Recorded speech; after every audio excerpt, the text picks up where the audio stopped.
कल दशहरा है। अब क्या कहेंगे? कल दशहरा है ना? दशहरा, दसमुख वाला हार गया, इसलिए क्या नाम हो गया? दशहरा। ठीक है। रावण कौन था? 3 खंड का अधिपति, अर्धचक्री, चक्र था उसके हाथ में। चक्र का मतलब समझते हो? जिस पर फेंक दिया वो साफ। जैसे किसी के हाथ में रिवॉल्वर हो, है ना, जिस पे चला दे वो तो बच भी सकता है। पाँव में गोली लगेगी तो पाँव का ऑपरेशन हो जाएगा, हाथ में लगेगी तो हाथ का ऑपरेशन हो जाएगा, पेट में लगेगी तो पेट का ऑपरेशन, वो तो बच भी सकता है। लेकिन चक्र जिसके पास में हो वो कभी बच नहीं सकता है। ऐसा अर्धचक्री था। कौन? अरे जोर से बोलिए ना। रावण। राम चक्री नहीं थे लेकिन महापुरुष थे। वज्र वसव नाराज संगनन के धारी थे, तदभव मोक्षगामी थे। और रावण भी कम नहीं था। रावण की गिनती भी महापुरुषों में आती है। क्या कहा मैंने? रावण की गिनती किस में आती है? महापुरुषों में आती है। महापुरुष कितने होते हैं? केवल 63। जीव कितने हैं? अनंत अनंत। जीव कितने हैं? अनंत अनंत। मैंने एक दिन और बताया था कि भाई अनंत अनंत, यदि 10 लाख लोग किसी एग्ज़ाम में बैठे और केवल 63 का सिलेक्शन होना हो और उनमें आपके बच्चे का नाम आ जाए तो कैसा लगेगा? अरे बोलिए ना। अच्छा नहीं, बहुत सारे बहुत बहुत लगा लो, इतना अच्छा लगेगा। मेरा बेटा इतना होशियार है, मेरा बेटा ऐसा है, मेरा बेटा ऐसा है, या मेरी बेटी ऐसी है। अब अनंतानंत जीवों में इस काल में केवल 63 महापुरुष होते हैं। और हुंडाओ सर्पणी काल का प्रभाव कि वो 63 भी कम हो गए। वो 63 कम क्यों हो गए? क्योंकि एक एक जीव के पास 3-3 पदवी पहुंच गई। 3 तीर्थंकर, तीर्थंकर, चक्रवर्ती और कामदेव, तो 2-2 पदवी ज़्यादा हो गई ना, तो 4 तो ये कम हो गई। और पिछले जन्म में भगवान महावीर चक्रवर्ती बन गए थे तो 1 ये कम हो गई। ऐसे 5-7 कम हुए हैं, है ना? तो केवल 57 ही रह गए थे। तो उन 57 लोगों का सिलेक्शन हुआ कि ये 63 शलाका पुरुष हैं। और उसमें एक रावण भी था। क्या? रावण। रावण जैसे चक्री, अर्धचक्री, भव्य है, भव्य, मोक्ष जाने वाला जीव है। लेकिन गलती तो कोई भी करे, गलती तो गलती है। चाहे मोक्ष जाने वाला जीव करे अथवा बिना मोक्ष जाने वाला जीव करे, गलती तो गलती है। रावण ने 2-4 गलती करी थी, ज़्यादा नहीं करी थी, 2-4 गलती करी थी। पहली गलती कि सीता का अपहरण किया। दूसरी गलती कि रावण राम को कमज़ोर समझा। और तीसरी गलती कि राम ने फिर भी समाचार भेजे कि भैया तो सीता को वापस कर दे, हम कुछ नहीं कहेंगे, कोई युद्ध नहीं करेंगे। रावण को घमंड था, इतना बड़ा बीच में समुद्र और ये भूमि गोचरी। कौन? भूमि गोचरी आकाश में चल नहीं सकता। रावण आकाश में उड़ सकता था, राम उड़ नहीं सकते थे। बोले ये यहाँ आएगा कैसे? यहाँ आएगा कैसे? कैसे अपनी सीता को वापस ले जाएगा? मैं अर्धचक्री हूँ, संसार की जो सबसे सुंदर वस्तु होती है उसका उस पर अधिकार मेरा होता है, मैं राजा हूँ, मैं अर्धचक्री हूँ, अभिमान था। मानी मानी मर गए, रहा ना उनका वंश। क्या? मानी मानी मर गए, रहा ना उनका वंश, और तीनों टोला देख लो, रावण कौरव कंस। तीनों टोला देख लो, रावण कौरव कंस। अभिमान तो किसी का नहीं चला है। जिसके पास सोने की लंका थी, सोने के महल था, सोने के मकान थे, सोने के पलंग थे, उसका अभिमान नहीं चला, तुम्हारा क्या चलेगा? किस पर अभिमान करते हो? कितनी संपत्ति है तुम्हारे पास में जो रावण के पास में थी? इधर तो जरा सा एक अच्छा सा बंगला बन जाए, कोठी बन जाए, मकान बन जाए, फिर तो मिजाज नहीं मिलते। और एक बढ़िया सी गाड़ी आ जाए महंगी सी, फिर तो सामने वाला कचरा दिखता है। नहीं नहीं, आपकी बात नहीं कर रही हूँ, किसी और की बात है। अपने आप को ऐसा समझते हैं बस इनको ही मोक्ष मिलेगा, बाकी तो सब बेकार है। संसार में यही सबसे अच्छे हैं, बाकी तो सब बेकार हैं।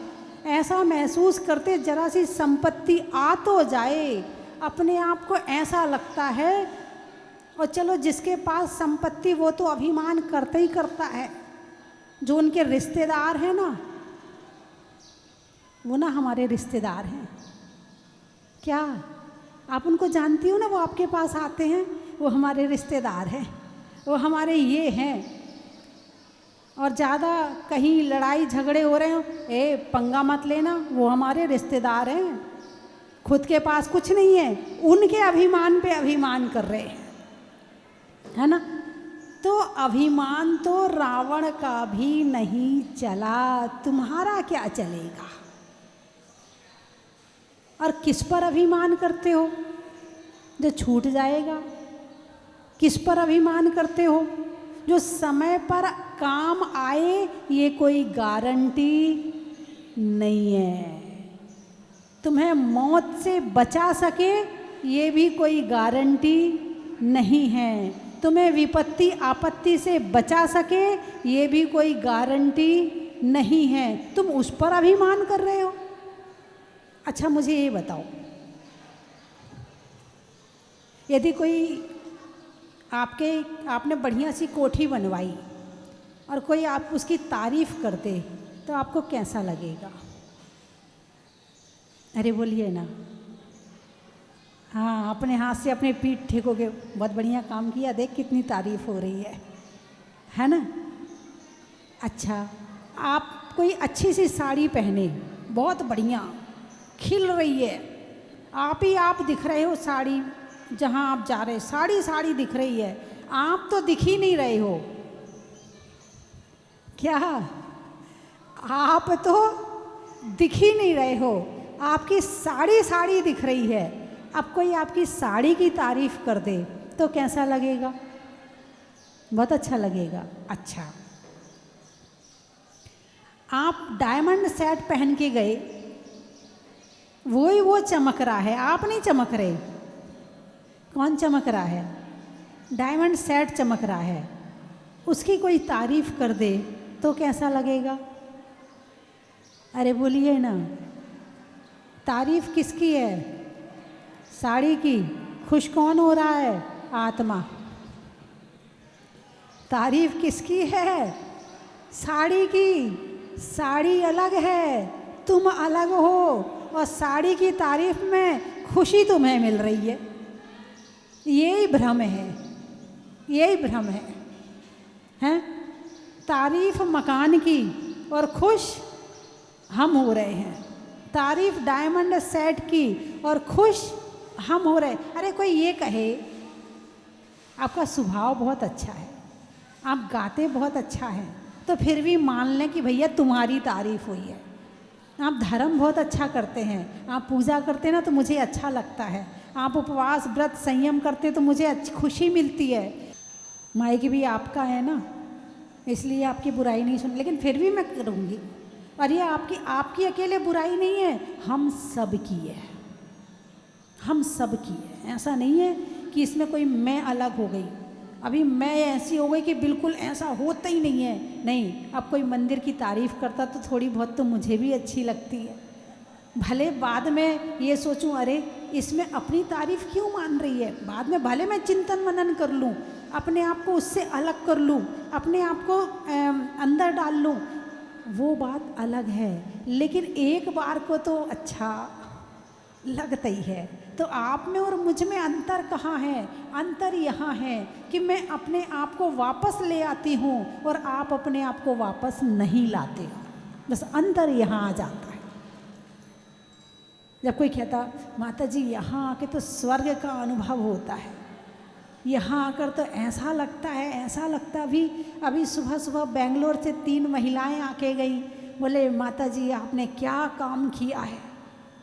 थोड़ी देर को तो भूल जाती कि मैंने काम किया, यही लगता हाँ मैंने किया है। फिर नहीं मैंने नहीं किया है। मैंने कहा नहीं जी, ये भगवान का चमत्कार है, ये भगवान का अतिशय है। बोले भगवान का अतिशय तो है, निमित्त तो आप बनी। हाँ, मैंने कहा निमित्त बनी हूँ, लेकिन अतिशय तो भगवान का है। फिर अपने आप को वापस लाती हूँ, नहीं। तो ये चीज़ें धर्म क्या सिखाता है? जब मैं अपने आप को वापस ले आई तो अभिमान नहीं आएगा। जब मैंने अपने आप को कर्ता नहीं माना तो अभिमान नहीं आएगा। और मैंने अपने आप को कर्ता मान लिया तो फिर अभिमान आएगा। देखा, ऐसा मंदिर बनाया है कि सारे मंदिर फीके पड़ गए, सारे लोग केवल यहीं की तारीफ करते हैं। ऐसा मंदिर बनाया है। नहीं, मैंने मंदिर इसलिए नहीं बनाया इतना सुंदर कि सारे जगह के मंदिर फीके पड़ जाएं। इसलिए नहीं बनाया है कि लोग मेरी तारीफ करें। इसलिए नहीं बनाया है कि लोग ये कहें कि इनके अलावा तो बाकी सब फीके पड़। नहीं, ऐसा कोई विचार बनाते समय एक क्षण के लिए भी ऐसा विचार मन में कभी नहीं आया। फिर विचार क्या था जो ऐसा मंदिर बनाया? विचार एक ही था कि जैसे सुंदर, जैसे अतिशयकारी मेरे भगवान हैं। ये लक्ष्य ये नहीं रखा था मुझे विश्व का सबसे सुंदर मंदिर बनाना है, विश्व का सबसे अच्छा मंदिर बनाना, ये लक्ष्य नहीं रखा था। लक्ष्य एक ही था कि जैसे प्रभु हैं ऐसा उनका मंदिर होना चाहिए। सुपर के साथ में सुपर होनी चाहिए सारी चीज़ें। बंधुओं, यदि हम दूसरों को दिखाने के लिए काम करते हैं तो उसमें अभिमान आता है, और जो भक्ति से करते हैं तो उसमें अभिमान नहीं आता। लोग भजन गाते हैं, है ना, भजन गाते हैं ना, अकेले में गाते हैं कि सबके सामने गाते हैं? अरे बोलिए ना, सबके सामने। यदि सबके सामने गाने ना मिले, सब चले जाएं, फिर कहा जाए अब भजन गाइए, बोलिए ना, गाओगे? नहीं गाओगे। क्यों भाई? भजन क्यों गा रहे हो? सुनाने के लिए। मैं फर्स्ट आई हूँ, ऐसा भजन सुनाया कि सारे पीछे रह गए। रावण के अंदर यही तो था, दुर्योधन के अंदर यही तो था, कंस के अंदर यही तो था। यही अभिमान था कि जो मैं हूँ, मैं ही अच्छा हूँ, बाकी अच्छे नहीं हैं। मैं ही शक्तिवान हूँ, बाकी सब कमज़ोर हैं। जब रावण को समझाने के लिए उसका भाई विभीषण गया, भैया मान जाओ, सीता को वापस कर दो, युद्ध नहीं करना हमें। क्या कहा था रावण ने? तू डरपोक, निकल जा मेरे राज्य से, तेरे जैसे कायर भाई तो मेरे राज्य में के लायक है ही नहीं है। निकल गया, धक्का मार दिया, लात मार दी, निकाल दिया राज्य से, पहुंच गया राम के चरणों में, क्योंकि वो राम को जानता था, सम्यक दृष्टि जीव था। कौन था? सम्यक दृष्टि था। फिर जब ये बड़े हुए तब रावण ने अपना राज्य युद्ध करके दोबारा पुनः प्राप्त किया। ये इतना महान था, इतना शक्तिशाली था और इतना ज्ञानवान था, प्रकांड विद्वान था। लेकिन ज्ञान दो तरह का ज्ञान, एक चारित्र के साथ में ज्ञान और एक कोरा ज्ञान। एक दीपक की फोटो है, एक दीपक की फोटो है और एक जलता हुआ दीपक है। दोनों में क्या अंतर है? अरे बोलिए ना, क्या अंतर है? दीपक की फोटो से उजाला होगा? नहीं होगा। कितना बड़ा फोटो हो, पूरे कमरे के बराबर फोटो हो, उजाला होगा? नहीं होगा। और एक यदि एक छोटा सा दीपक भी हो मगर जलता हुआ हो तो कमरे का अंधेरा भगा देता है। ऐसे ज्ञान बहुत सारा हो लेकिन उसके साथ जब तक जलता हुआ दीपक ना हो तब तक वो ज्ञान इतना कार्यकारी नहीं होता है।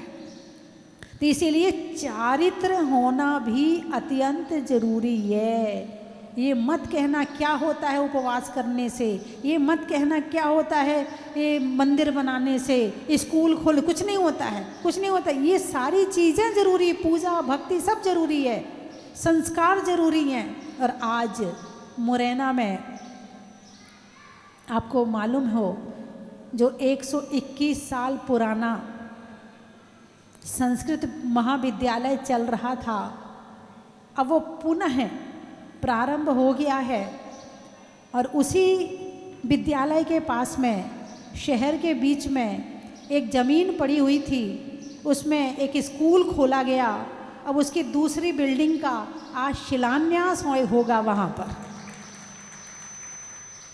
और उस बिल्डिंग के जो निर्माणकर्ता हैं, जो हमारे जैन समाज के एक गौरव हैं, हमारे जैन समाज के एक शान हैं, श्री तरुण जी काला मुंबई वाले, ये उसका निर्माण उनकी तरफ से हो रहा है। और मैंने कहा कि आपको शिलान्यास में जाना है। बोले माता जी मैं शिलान्यास में तो नहीं जा पाऊँगा, लेकिन मैं वो जो होते ना वो वेब से वर्चुअल, बोले वर्चुअल से शिलान्यास कर दूंगा, उसी में हाथ लगा लूँगा और वहाँ जो लोग हैं उनके द्वारा करवा दूंगा। लेकिन मैं करूँगा ज़रूर, वहीं बैठे बैठे करूँगा ज़रूर। तो तरुण जी के लिए एक बार जोरदार तालियां बजाइए, जो कि हमारी जैन समाज के अच्छे अच्छे कार्यों के लिए सदा आगे रहते हैं और आगे बढ़ के कार्य करते हैं, चाहे मंदिर का क्षेत्र हो और चाहे विद्यालय का क्षेत्र हो। क्योंकि मंदिर कौन भेजेगा? यदि विद्यालय में संस्कार मिलेंगे तो वो बच्चे मंदिर जाएंगे। तो इसलिए ज़रूरी है कि आज स्कूल भी खोले जाए। जितना ज़रूरी मंदिर है आज के समय में, उससे ज़्यादा ज़रूरी विद्यालय हो गया है। क्योंकि मंदिर तो तुम बच्चों को भेजते नहीं हो, कहाँ भेजते हो?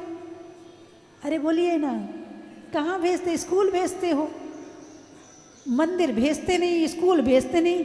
अब जिम्मेवारी किसकी है? स्कूल वालों की। अब सारे स्कूल वाले तो ऐसे नहीं होंगे जो मंदिर भेजें, वो तो मॉडर्न बना रहे हैं। तो मंदिर भेजने की किसकी जिम्मेवारी है? अब आप मंदिर छोटा बना लें मगर स्कूल ज़रूर बनाएं। हर शहर में एक स्कूल होना चाहिए भगवान महावीर के नाम से। क्योंकि पुराने समय में जहाँ जहाँ अजैन भी जिस स्कूल में पढ़े हैं, उस स्कूल के ये समाचार मिलते हैं कि उसके माध्यम से आज भी अजैन भी नमोकार मंत्र पढ़ते हैं, रात्रि भोजन नहीं करते हैं। ऐसे ऐसे अजैन भी मुझे मिले हैं जो बचपन में जैन स्कूल में पढ़े थे। तो इसीलिए जो है आप लोग शिक्षा की तरफ भी ध्यान दो। कौन सी शिक्षा? धार्मिक शिक्षा। कोरा ज्ञान, मात्र बाहर का ज्ञान सुखी नहीं करता है। सुखी करेगा तो धर्म ही सुखी करेगा। और अपने बच्चों को सुखी देखना चाहते हो तो इसके लिए आवश्यक है कि आप बच्चों में धार्मिक संस्कार दें, धार्मिक ज्ञान दें। वो अभी नहीं समझ रहा है कि 12 भावना क्या हैं, अभी नहीं समझ रहा है कि प्रभु पतित पावन की विनती में क्या लिखा है, लेकिन बड़ा होगा तो अपने आप समझ जाएगा, है ना। तो इसीलिए शिक्षा और ज्ञान और चारित्र, साथ में क्या, चारित्र भी जरूरी। बेटा आज अष्टमी है, रात को नहीं खाना। बेटा आज चतुर्दशी है, आज हरी नहीं खाना। बेटा आज 10 लक्षण पर्व चल रहे हैं अपने इस समय पर, तो इसमें पूजा करना। बेटा अभिषेक करना, संस्कार दे देना, बचपन में दे देना। थोड़े से बड़े होंगे तो फिर तो वो मोबाइल से संस्कारित हो ही रहे हैं। जब तक आपके हाथ में है आप कर लेना। और यदि बड़े होकर भी आपका बच्चा आपकी बात मान रहा है और आपके साथ अभिषेक और पूजा के लिए जा रहा है तो अपने आप को महान पुण्यशाली समझना।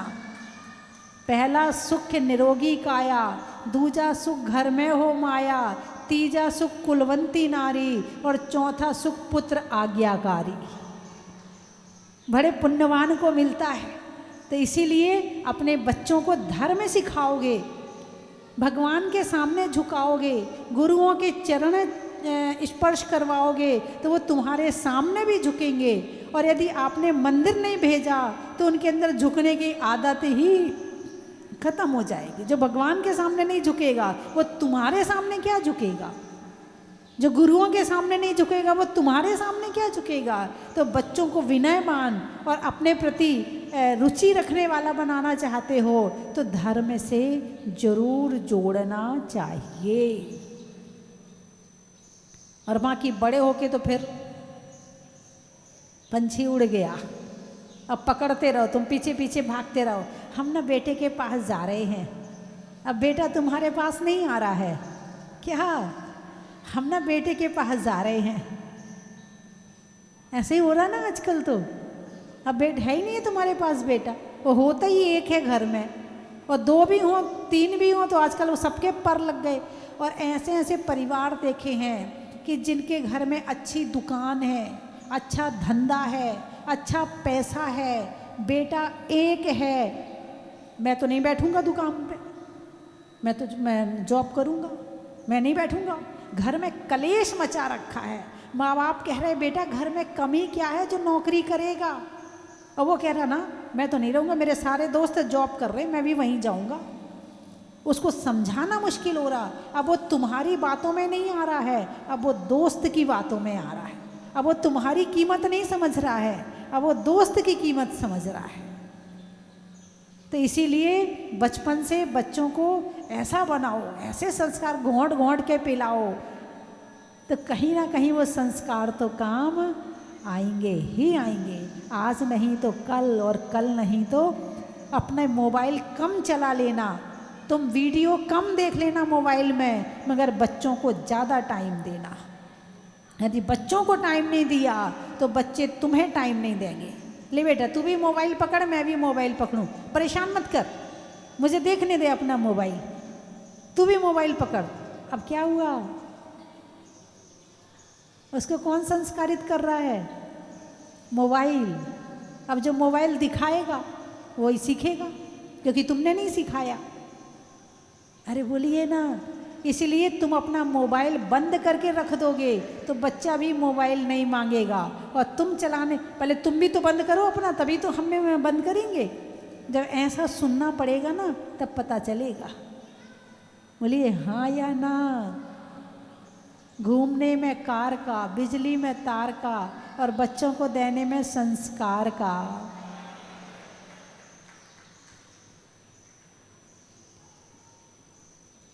छोड़ने में इच्छा का, लेने में दीक्षा का, और स्कूल खोलकर देने वाली शिक्षा का।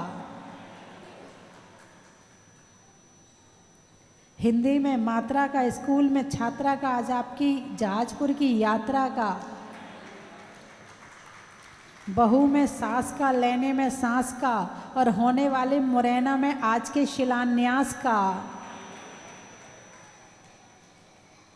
कहाँ से आए हो? जबलपुर। गाने में सुर का, नृत्य में नुपुर का, आने वालों में जबलपुर का। करेरा। रहने में धरा का, सतियों में अनंग सरा का, और आने वालों में करेरा का। भोपाल। सर्दी में साल का, पूछने में हाल का, और आने वालों में भोपाल का। आगरा। जीवन में जरा का, भाव से तरा का, और आने वालों में आगरा का। गुवाहाटी। हाँ, हमारे संतोष जी बैठे हुए हैं और संतोष जी कई वर्षों से लगातार गुवाहाटी से आते हैं। आप लोग तो आसपास के रहने वाले, पास के ही हो, वो तो गुवाहाटी से हर साल आते हैं यहाँ पर, और एक दिन नहीं 2 दिन रुकते हैं यहाँ पर, और प्रभु की भक्ति और यहाँ का आनंद प्राप्त करते हैं। एक बार हमारे संतोष जी और श्रीमती सरिता जी के लिए जोरदार तालियां बजाएं। कल तो सरिता जी कह रही थी, कभी कभी लगता है पता नहीं कब मोक्ष जाएंगे, फिर लगता नहीं भगवान जल्दी चाहिए, मुझे मोक्ष तो जल्दी चाहिए है। माता जी ऐसा रास्ता बताओ जिससे जल्दी से मोक्ष मिल जाए, जल्दी अच्छे से जल्दी से कर्म कट जाएं, हम शांत हो जाएं, बिल्कुल शांत हो जाएं, क्रोध ही ना आए, ऐसे शांत हो जाएं जैसे भगवान बैठे हैं। ऐसी भावना किसी किसी के मन में आती है। बहुत कम जीव हैं जो वास्तव में आत्मा का रहस्य समझ जाते हैं, आत्मा का सुख समझ जाते हैं, उसके मन में ऐसी बात आती है। सहारनपुर से आए हो? अच्छा। पशुओं में खुर का, देवों में असुर का, और आने वालों में सहारनपुर का।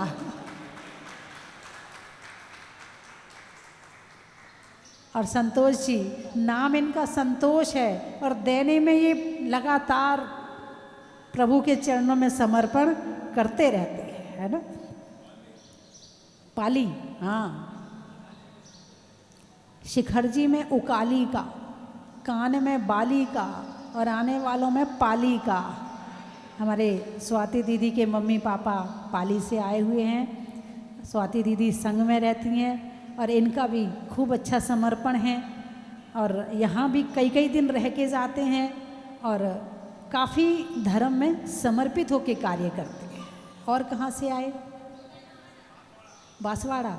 बांसवाड़ा वाले तो बहुत धर्मात्मा होते हैं। महिलाओं में कड़ा का, भोजन में बड़ा का, और आने वालों में बांसवाड़ा का। गोटे गांव। माता जी गोटे गांव। 2 गोटे गांव से आई हो क्या? 2 गोटे गांव हैं? एक है? अच्छा। नदी में नाव का, शरीर में पाँव का, और आने वालों में गोटे गांव का।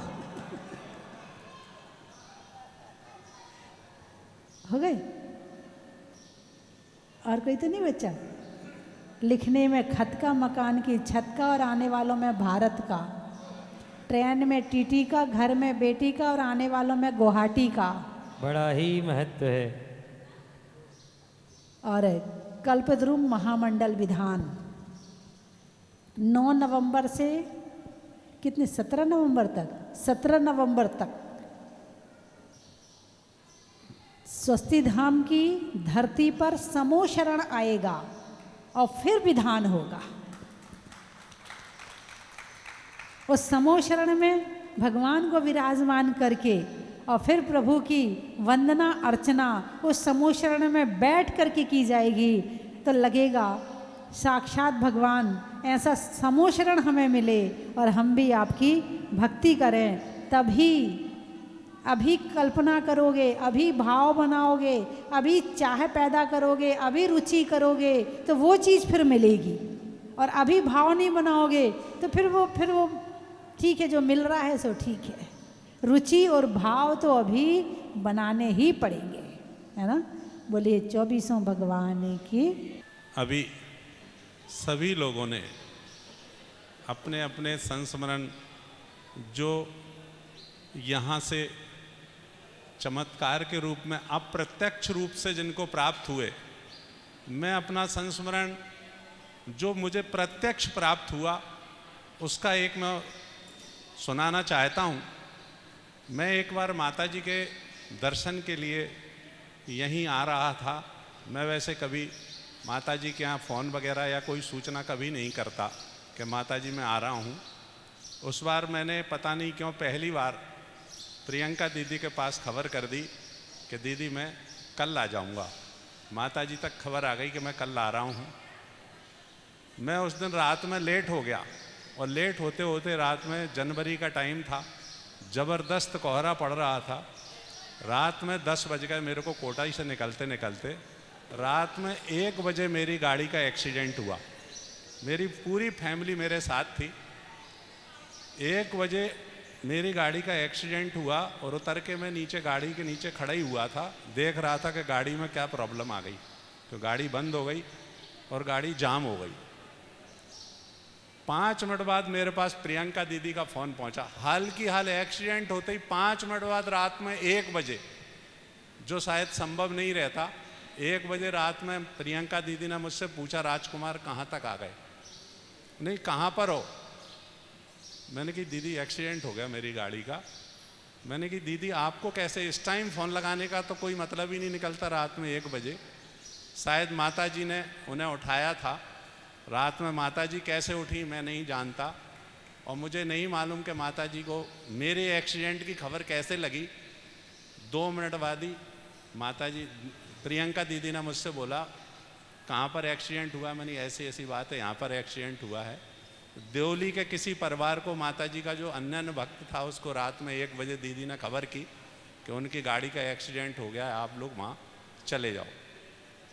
हालांकि भगवान की कृपा, माता जी का आशीर्वाद, किसी को कुछ भी नहीं चोट लगी।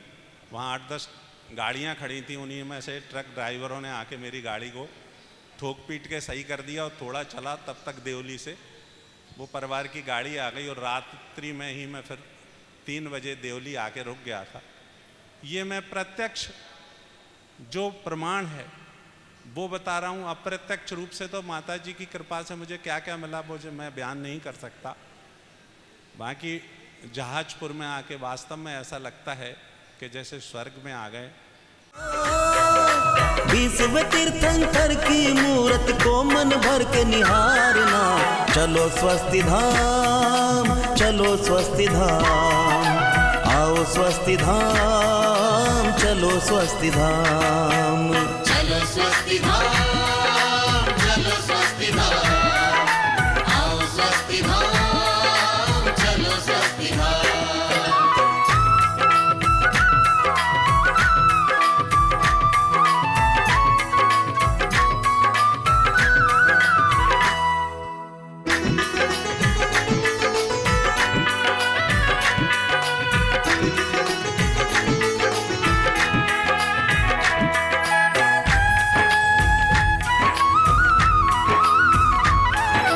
मंगलवार को मंगलकारी मंगल करने प्रगटे।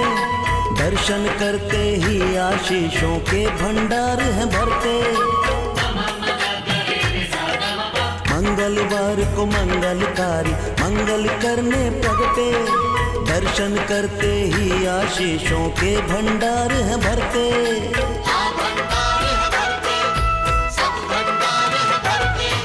स्वस्ति धाम में जाकर मुझको, स्वस्ति धाम में जाकर मुझको भी जीवन है सुधारना। स्वस्ति धाम मुझे जाना है, मन में है ये धारणा। चलो स्वस्ति धाम, चलो स्वस्ति धाम, आओ स्वस्ति धाम, चलो स्वस्ति धाम।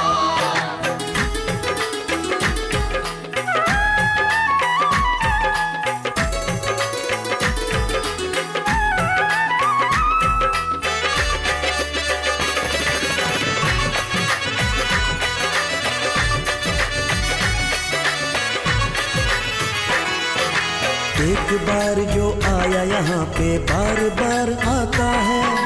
जो ना आया एक बार भी निश्चित पछताता है। एक बार जो आया यहाँ पे बार बार आता है। जो ना आया एक बार भी निश्चित पछताता है। निश्चित पछताता है, निश्चित पछताता है। साधु संतों का भी रोज ही हो, संतों का भी रोज ही होता यहाँ पधारना। स्वस्ति धाम मुझे जाना है, मन में है ये धारणा। स्वस्ति धाम मुझे जाना है, मन में है ये धारणा। कंचन की थाल को सजाओ रे आज, रत्नों की थाल को भर लाओ रे आज। आओ आओ करे रे गुणगान आरती भगवन की। आओ आओ करे गुणगान आरती भगवन की। आओ आओ करे रे गुणगान आरती भगवन की।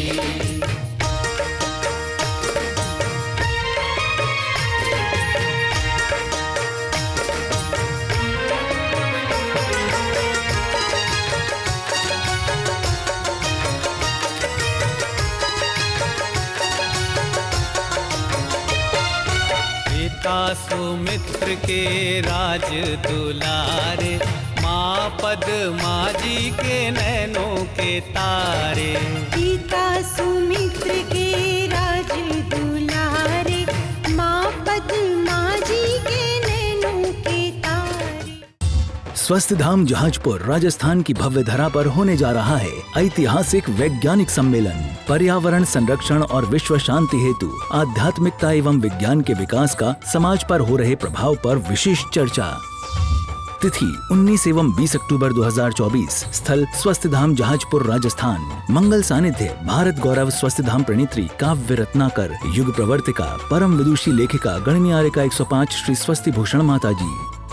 कार्यक्रम में विशेष पर्यावरण संरक्षण में आध्यात्मिकता की भूमिका, आंतरिक शांति और ध्यान के माध्यम से विश्व शांति, विज्ञान और प्रौद्योगिकी के हाल के विकास और उनके समाज पर प्रभाव, वैज्ञानिक नवाचारों और प्रौद्योगिकी का पर्यावरण संरक्षण में योगदान। आयोजक ज्ञान सागर साइंस फाउंडेशन न्यू दिल्ली एवं स्वस्थ धाम जहाजपुर जिला भीलवाड़ा राजस्थान।